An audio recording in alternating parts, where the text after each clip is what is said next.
Oke, halo teman-teman, kembali lagi di channel kita ini, Jakarta Ultra Speed. Hari ini kita kedatangan Vino. Ini Vino FI yang 125.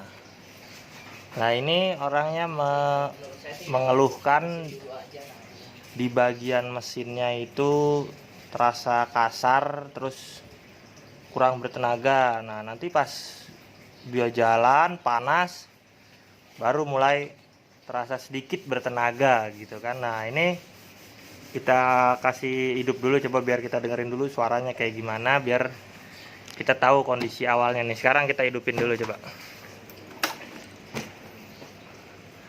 Ya, engine check tapi normal teman-teman ya. Kode milnya nih biasanya kan kalau ada kerusakan ini ada tanda dia berkedip. Nah, di sini nggak ada indikasi kerusakan nih. Sekarang coba kita tes, kita hidupin dulu.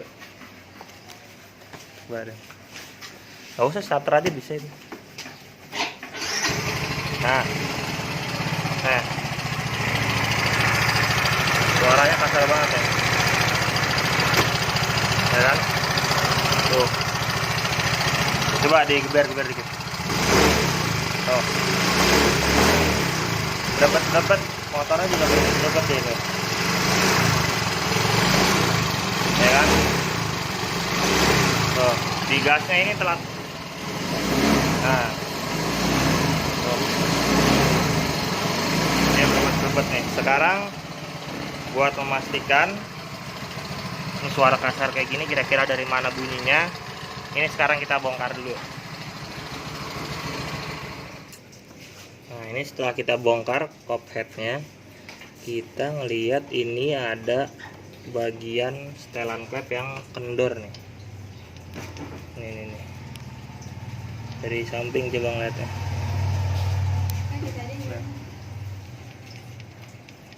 Ya kan? Nah, ini sekarang kita coba setel dulu apakah ini klepnya kendor setelannya atau ada kerusakan lain, ya kan? Ini coba kita setel dulu klepnya nih. Bentar, kita setel dulu. Nah, ini setelah kita coba hidupin mesin sambil dibuka, ini kan dari sini nih harusnya ada jalur oli ya, tapi ini jalur olinya nggak lancar ya tuh. Nah, ya kan? Tuh. Jadi dia kayak macet-macet, harusnya kan dia nyembur gitu, ngalir gitu olinya kan. Nah, ini enggak, olinya ini sirkulasinya nggak lancar, jadi mungkin yang menyebabkan ada kerusakan di bagian komponen-komponen headnya ini nih. Sekarang ini kita turunin dulu mesinnya buat kita cek bagian mana yang bikin dia bunyi-bunyi gini nih ya. Ini kita bongkar dulu sekarang. Nah, sekarang kita mau ngetes ini pompa olinya apa masih berfungsi dengan baik atau sudah mengalami sedikit kerusakan ya. Kalau di kita biasanya cara ngetesnya gini nih, ya kan? Ini diganjel baut begini dua, terus rantai ketangnya ditahan. Ini kita putar dari sini nih, pasang bautnya, terus kita putar dari sini ya kan. Nanti olinya akan keluar melalui jalur yang sini nih. Coba kita cek dulu.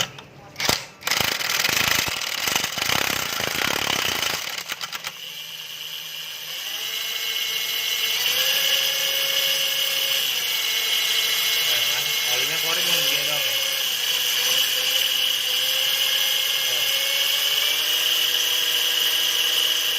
Harusnya dia nggak boleh begini keluarnya, ini lemah ini, ya kan?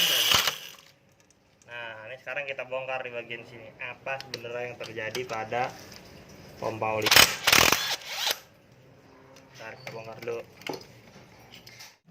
Nah, ini pompa olinya udah kita coba beliin yang baru, ya kan? Ini kodenya kalau teman-teman mau cari, kodenya 2PH ya.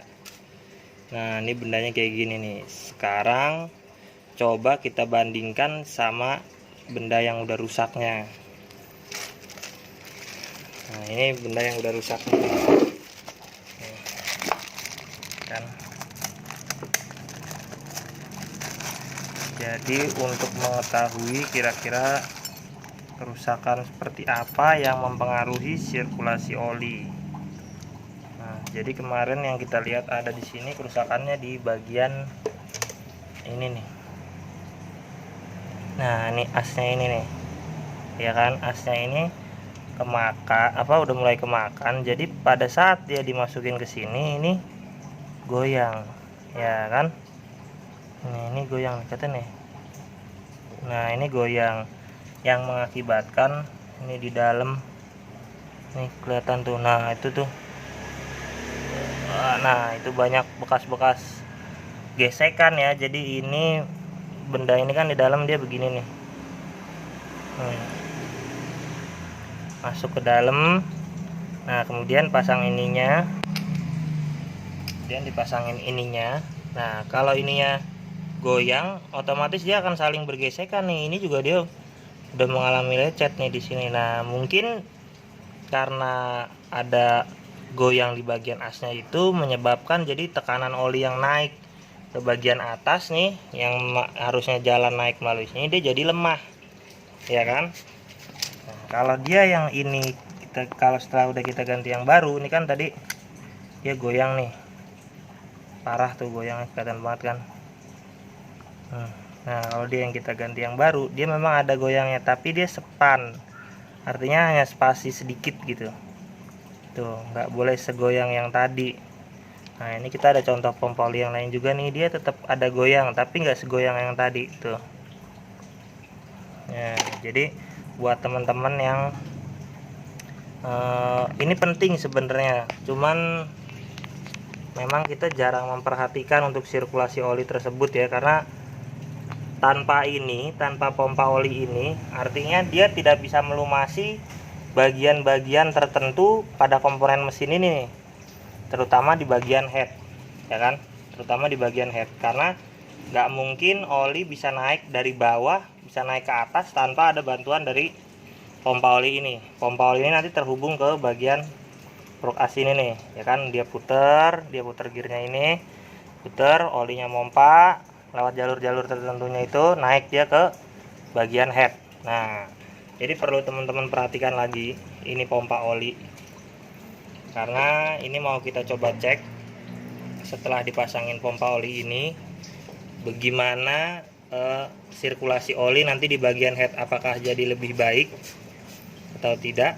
Sekarang kita coba pasangin dulu. Oke, ini setelah pemasangan, ini mau kita coba lagi sama seperti kemarin. Ini nanti kita lihat jalur olinya dari sini nih, ya kan, sama kayak kemarin, kita putar dulu.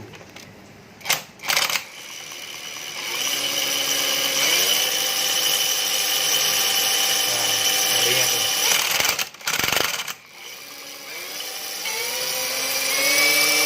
Wah, beres kan?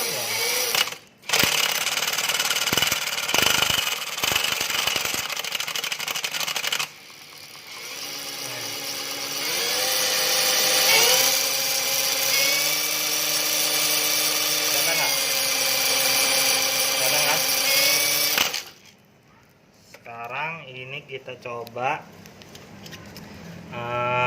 pasang dulu headnya, biar nanti kita lihat gimana perputaran sirkulasi olinya yang keluar dari jalur yang di head. Nah, nanti nih dibikinin nih videonya perbandingan yang sebelum diganti sama sesudah diganti pompa olinya, biar teman-teman bisa ngebedain pompa olinya yang lemah sama yang ini setelah kita ganti baru, biar kelihatan perbedaannya. I'm on my last straw, I'm broken and I'm woken up, I'm done feeling your lies, I've had enough, I can't run your place in this faulty game, and all the words you speak. Oke teman-teman, nih setelah terpasang mesinnya, nah ini kita cek kan dari sini nih, dari pengecekan buat pompa oli nih, bautnya ini nih, kelihatan nggak? Nah nih ternyata dia masih nggak keluar juga. Kita bongkar di bagian oli filter olinya ini, ternyata ini yang terjadi, filter olinya macet. Nah, ini perlu teman-teman perhatikan juga buat melakukan pengecekan di bagian ini nih, karena ini olinya jadi kan nggak bisa nyebrang dia.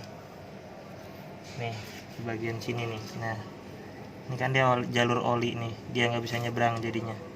Ini ngerembet kemana-mana nih teman-teman.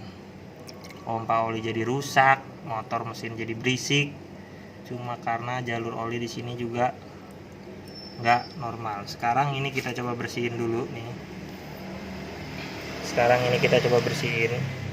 Nanti kita lihat apakah jalur oli di sananya udah kembali normal atau belum. Sekarang kita bersihin dulu. Nah ini sekarang kita buka bautnya. Ini setelah kita bersihin, kita coba hidupin buat ini nih jalur olinya nih ya. Kita cek apakah ini udah keluar deres apa enggak nih oli ini ya. Coba kita tes. Tuh deres nih. Nah ya kan, jadi dia mampet di bagian filternya tadi ya teman-teman ya. Sekarang ini kita tes hidup, terus kita dengar suara mesinnya apakah masih kasar atau sudah jadi lebih halus karena udah terlumasi oleh sirkulasi oli tadi tuh ya. Sekarang ini kita pasang dulu nih, karena oli itu sirkulasi sangat penting untuk menjaga komponen-komponen di dalam mesin ini ya. Sekarang kita hidupin dulu.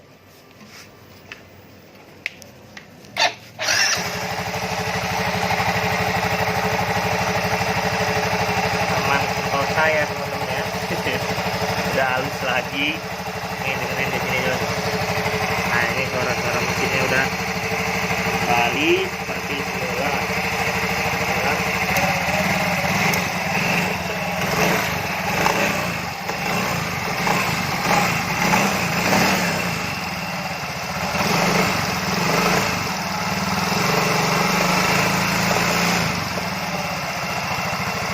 Oke, jadi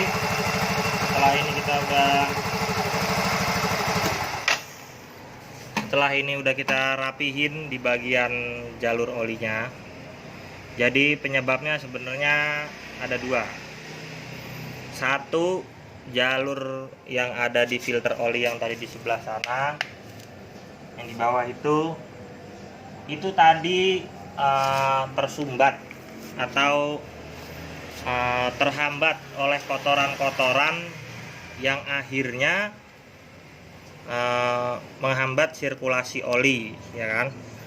Nah setelah sirkulasi itu terhambat, mesin hidup dijalanin, jadilah pompa oli salah satu komponen yang rusak ya kan. Setelah pompa oli tersebut rusak dan melemah, tekanan oli tidak naik ke bagian sini nih, ke bagian cylinder head, bagian cylinder head sini ya kan.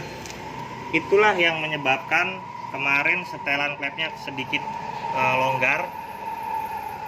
longgar karena mungkin terus-menerus bergesekan tanpa dilumasi oleh oli gitu teman-teman ya. Jadi ini sebuah catatan penting juga buat teman-teman yang pakai sepeda motor buat lebih memperhatikan oli, karena dari oli tersebut bisa merusak komponen-komponen yang tidak semestinya kita ganti. Seperti contohnya tadi tuh pompa oli itu. Pompa oli itu sebenarnya untuk ukuran motor tahun segini tuh jarang rusak gitu kan. Tapi karena olinya terhambat jalurnya, jadi ngerembet kemana-mana. Beruntung nih di bagian sini nih, di bagian cylinder head sini nih, seperti part-part seperti noken as, bearing-bearingnya apa semua belum sempat rusak atau aus gitu. Jadi udah keburu dibenerin sama yang punya. Kalau sedikit telat ini mungkin komponen dalam cylinder head ini bisa banyak mengalami kerusakan. Jadi segitu aja hari ini dari kami Jakarta Ultra Speed. Terima kasih.